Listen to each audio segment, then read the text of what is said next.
Hey everybody, it's Paul from Alexandria Knife Sharpening. And what I wanted to talk about today real quickly is just a couple tips. I've had some people saying they were having problems doing paper cut tests and they're not getting the results that they want.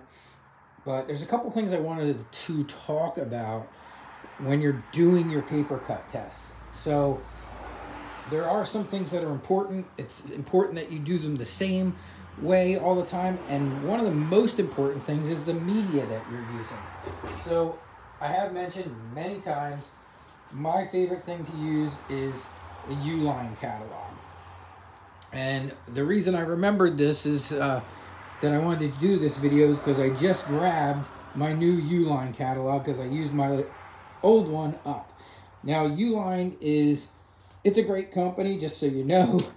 They sell all kinds of awesome things that you can use for your business. So it's good to subscribe because you'll probably find some really cool things in here that you might need for your business. I've ordered many things from Uline before, but I also don't throw out the catalogs because this is the very best thing in my opinion, especially if you're in the US. I'm not sure if Uline's everywhere in the world, but if you're in the US and you're a sharpener, man, Uline Catalogs, as far as I'm concerned, best cut test media out there.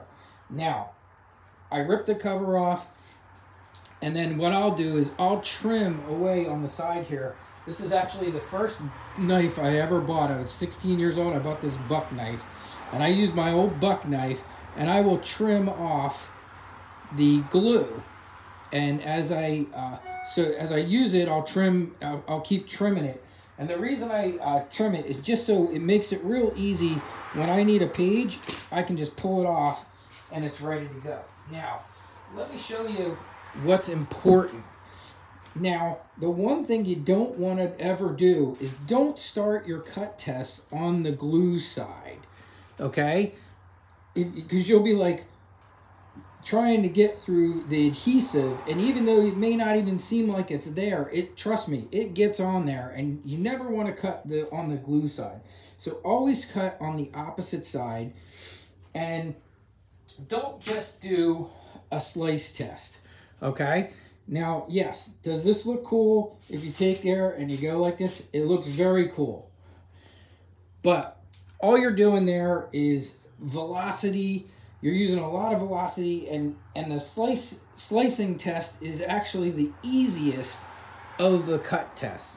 So what I like to do when I'm doing a cut test for something I just sharpened, I want to see that it's push cutting.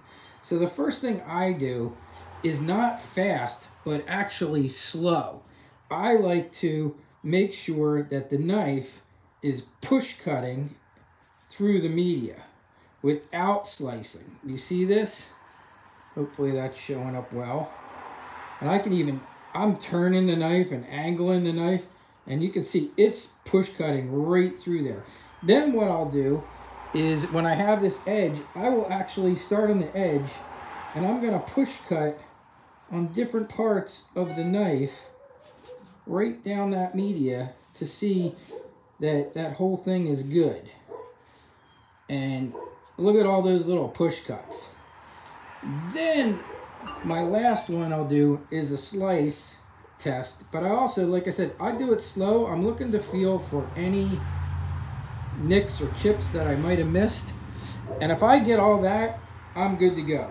So I just wanted to stress that. Make sure you're getting the most out of your cut testing. Don't just, like I said, yeah, is this cool to show? Absolutely. It looks awesome, but make sure you're doing not just slice testing, do push cut testing too. Make sure your knife is push cutting. And what happens if you use the same media all the time, you get very accustomed to how it feels. So when you get a knife, and this is a whole box of knives that haven't been sharpened yet, but you'll know. So here's a dull knife. Let's see if you can see, it's not pushing, it's just folding that paper. And as you can see, it's got nothing. It's nothing. And it doesn't matter how much velocity or speed, this knife is very, very dull. like I said, hasn't been sharpened yet. But don't grab different media types. So here's a thing that's put out by my local county. It's very kind of similar to an older phone book, but phone books have become very difficult to get. So that's why I prefer the Uline Catalog. But one time when I was out of Uline Catalogs, I grabbed this stuff.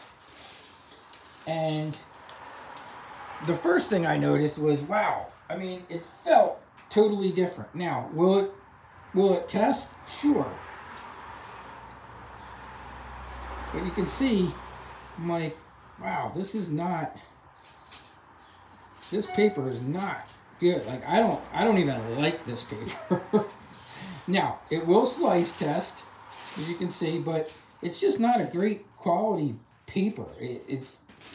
So I was curious, so I looked at it under the microscope, and what I found out also is that this is almost 3 times the thickness of the Uline Catalog. So, of course, that's going to change how it performs. If so, keep that in mind also, that depending on the thickness of the media that you're cutting, you know, if you were cutting down a tree and you're cutting down a tree that's twice as thick, it's going to be a lot harder to cut through that. So I prefer sticking with one media all the time. My favorite's the Uline. You can use whatever you want, but whatever you decide to use, I would encourage you to use that all the time, over and over and over again. So that's it. That's all I really have for you on cut testing. And in time, you'll get an incredible feel for how your sharpening is and what issues a knife might have just by performing those cut tests.